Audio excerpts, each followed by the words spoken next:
My name is Duke Robillard, actually Michael Robillard, but I go by Duke, and I have for the last 45 or 50 years, as I've been a blues man for all that time.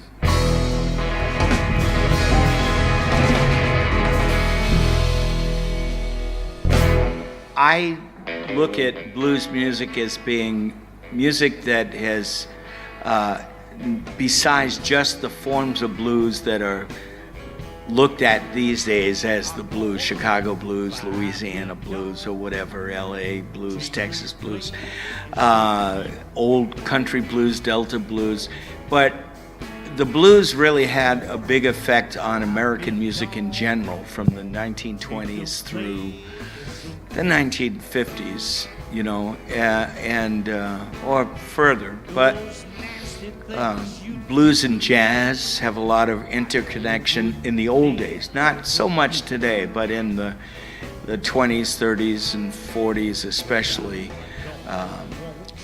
Really, rhythm and blues grew out of the original rhythm and blues. Jump blues grew out of a combination of blues and jazz musicians playing blues. So I look at blues as a very wide spectrum of music. Big band music has been a big influence. A lot of blues has been played in, you know, big band music, and jazz and country music. Country music, Hank Williams to me is blues. There's a giant impact that blues music made on other kinds of music in the 1920s. The Appalachian, you know, kind of backwoods music, you know, was influenced by blues very much, kind of a melding of blues and old folk songs from England and Ireland, and you know, the blues has just infiltrated every part of American music in the old days. You know, that's kind of gone in new music today, but it's very important to be noted that it is such a big part of American music, not just the form of blues, but the influence it had everywhere. I don't want to cheat, I don't want to lie, spend my money on some other guy. I don't want to leave me with a load of bills. Get drunk and she won't take no pills. Buy me a dog. I was about 10, and that was about 1958. The flip side of Maybelline by Chuck Berry was a song called In the Wee Wee Hours. And that was the very first blues song I heard, and I was young, but it just took me over. It was a slow blues and very laid back, but the mood of that song just captivated me, and I started looking for more of that music. You know, I didn't know that it was blues. I didn't know the name of it.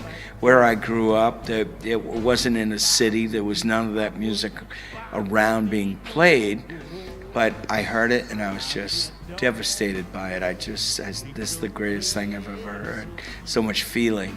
And at 10 years old, I felt that, you know, so it's great. It's just what great music does to you, you know. It just gives you goosebumps and, you know, takes over.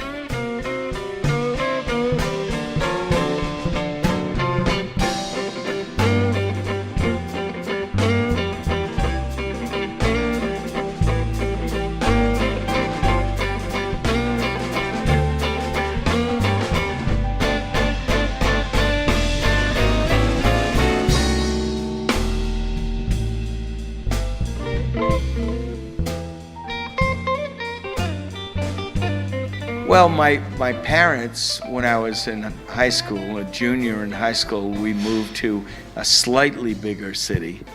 I wouldn't even call it a city, a town, in the same state in Rhode Island. And 3 or 4 years after that, I moved to Providence, Rhode Island, which is an actual city. It's the capital of Rhode Island. And I started playing in a blues band there. And very soon after that, I started Roomful of Blues. And yes, and in '67 I started the band, which we were concentrating on the blues, the only blues that I heard at that time, which was a lot of it was from Chicago, Elmore James and Buddy Guy and Muddy Waters, Howlin' Wolf, that kind of Little Walter, but soon after that I started collecting 78s, finding them in antique stores and stuff, and I discovered rhythm and blues with the horns, and that made me want to have a band with horns and do that old original rhythm and blues from the 40s, and that's what was really the inspiration for the original Roomful of Blues.